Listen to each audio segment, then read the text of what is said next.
Non, c'est bon, ça va, faut qu'il se calme, c'était qu'un aspirateur quoi, wow, on se calme là, wow. Non mais, achever la symphonie numéro 8 de Schubert, mais quelle audace, mes aïeux. Tu bluffes, on l'a retrouvé mort à 23h10 sur les docks. La bouche pleine de dragibus. Ouais, c'est plus ce que c'était, hein, la télé, hein. Bon, heureusement, on a des bons créateurs en ligne qui ont bien pris la relève. Mais quitte à en profiter, pourquoi pas le faire sur la télé. Salut à tous, c'est Maxime de Frandroid et aujourd'hui on va vous comparer 3 solutions ultra populaires pour rendre votre télé connectée à Internet. Le Chromecast, la Mi Box S et la Nvidia Shield TV. Vous êtes prêts? C'est parti.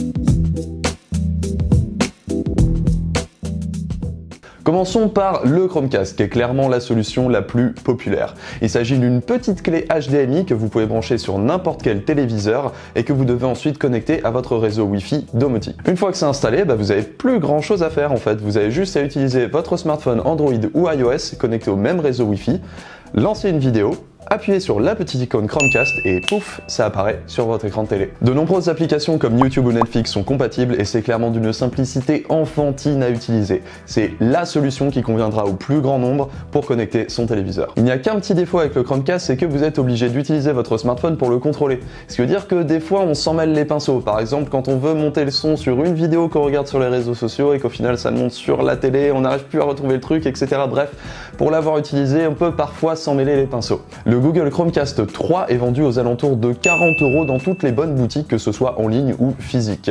Il est cependant limité au 1080p, mais sa version 4K est beaucoup moins bonne que ce qui va suivre. Si vous souhaitez un produit complètement autonome et quand même accessible, vous avez la Xiaomi Mi Box S.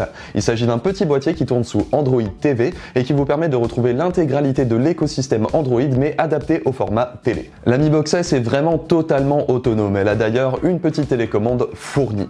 Dans le Play Store, vous pouvez retrouver toutes les applications que vous voulez, notamment YouTube et Netflix, et en prime, elle intègre les fonctionnalités Chromecast qu'on a vues précédemment. La Mi Box S est capable d'envoyer de la 4K à 60 images par seconde, mais attention, ce sera pas forcément la 4K de pure qualité comme sur les Blu-ray. Ça reste un petit boîtier peu coûteux, ce qui fait que de temps à autre, il y a quelques ralentissements dans l'interface et que vous n'allez pas forcément pouvoir jouer aux jeux disponibles sur le Play Store. La Xiaomi Mi Box S est perfectible, oui, mais vu qu'elle se négocie aux alentours de 70 €, ça reste la meilleure alternative pour avoir une box totalement autonome qui réussit à connecter votre télé à Internet facilement et simplement.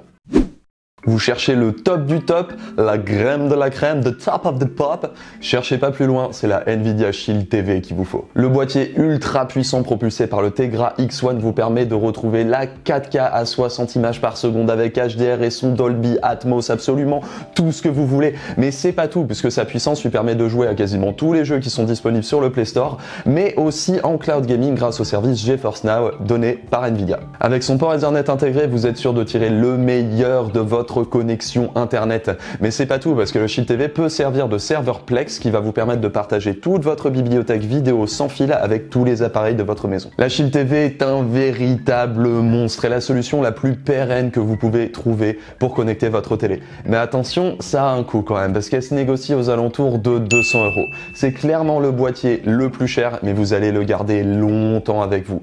Et en plus, elle est très souvent disponible en promo. Et voilà, avec ces 3 appareils couvrant 3 habitudes de consommation un peu différentes, vous avez de quoi connecter votre téléviseur pour profiter du merveilleux contenu disponible sur Internet, comme par exemple notre chaîne. Moi je dis ça, je dis rien.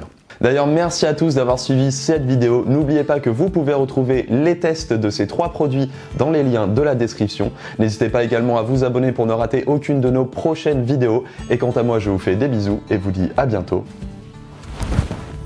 sur Frandroid.